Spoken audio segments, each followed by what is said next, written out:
Today we'll read The Hero Two Doors Down, Chapter 8.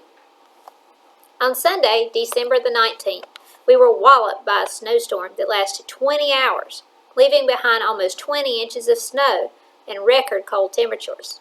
I watched the whole thing from the windows of our house, counting down the hours before Sina and I could go sledding. While I was dreaming of snowball fights and racing down the big hill in the park, my mother was making plans for our big Hanukkah gathering. This year, Hanukkah would begin on December the 26th. The first night was a big deal. Our house would be filled with grandparents, uncles, aunts, and cousins. I loved everything about Hanukkah except getting dressed up for dinner and being beaten in the dreidel game by my older cousins. Mom would make the potato pancakes, applesauce, and sugary donuts first thing in the morning, set out the bowl of wooden dreidels and full-wrapped chocolate Hanukkah gelt, then place the menorah and candies on the dining room table just before company arrived. Naturally, the very thought of getting 8 gifts made me giddy.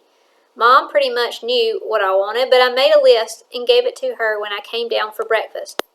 "Can I go sledding today?" I asked as soon as I walked into the kitchen. "Please eat your breakfast and then we'll discuss plans for the day," my mother said. "Okay," I replied. "How about scrambled eggs with your bagel?" "No, thank you." My mother was standing next to the counter with a wet cloth in her right hand and our menorah in front of her. "Did you sleep well?" Mom asked. "Yep," I replied, settling into my chair and slapping jelly on my bagel. Mom looked at me as though she had something important to say. "Steve, you know that there is a war in Israel," Mom began. I nodded. The Arab-Israeli war had been dinner table conversation for months. I didn't really understand war. How did they get started? Who was right? Who was wrong? Was the fight for freedom or land? Did children still go to school? Since I'd never experienced a war, it was strange to me. "Maybe we could bring all the children in Israel to America so they'll be safe," I suggested. Mom dropped the cloth she'd been using to clean our menorah and walked around the kitchen counter to take a seat at the table. "Steve, you're the kindest boy," she said. "I can just imagine millions of Jewish and Arab children coming to America so they can go to school, be loved, and live in a safe place. Unfortunately, that is not possible, but we can help make a difference in their lives." "Really? How?" I asked, happy to know there was a solution. "Your father and I have talked about this a lot, and we have a suggestion. Next Sunday, we'll celebrate the first night of Hanukkah. The family will come to our house, and we'll begin our holiday. Your father and I would like to make this first night of Hanukkah have a special meaning beyond a family gathering and the exchange of gifts. We want it to truly be about our Jewish faith. You know how we talk about doing a mitzvah?" "Sure," I said. "It's doing a good deed, like when we visit the home for old people and plant flowers in their garden." "That's right, Steve.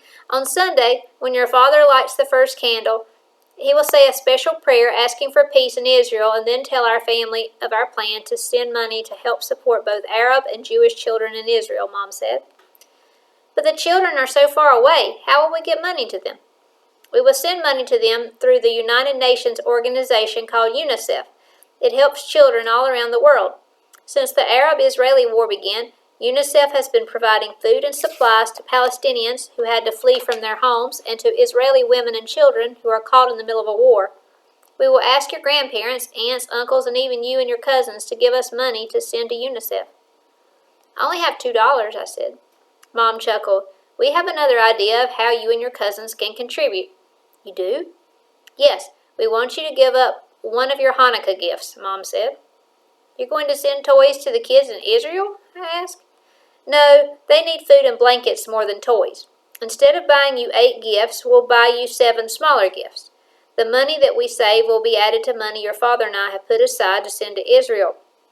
Your aunts and uncles are asking your cousins to make the same small sacrifice. You and your cousins will be doing a mitzvah." I wrestled with Mom's words for a few minutes. I put my bagel down and sat back in my chair. It made sense, but I was a little disappointed.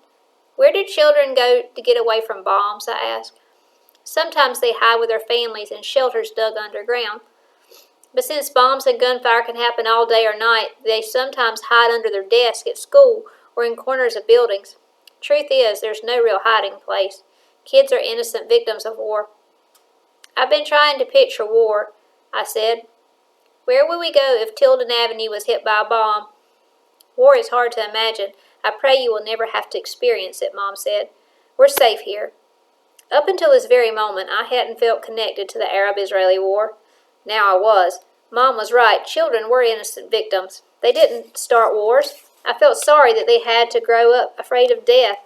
Maybe doing a good deed would make some of the children feel less afraid. I get it, Mom. Mom lifted her right hand and settled it on top of mine. I knew you'd understand, Stephen. You have the heart of a healer. What does that mean? I asked. It means you care about others. That's a good way to be, Mom said, planting a kiss on my cheek. I got up from my chair and walked over to the counter, where my list lay untouched. To do a good deed, I'd have to give up something expensive from my list. I picked it up and crossed out the Diesel Road Roller, a toy I'd seen advertised in the Brooklyn Eagle. I knew that it was my most expensive gift. Thank you, Steve, Mom said as she smiled down at me. I have one more request. What's that? I asked. We'd like you to include a letter from you to the children along with the check. What would I say?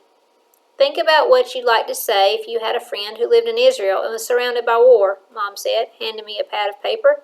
Write what's in your heart. To who? You could start, dear friend, Mom suggested.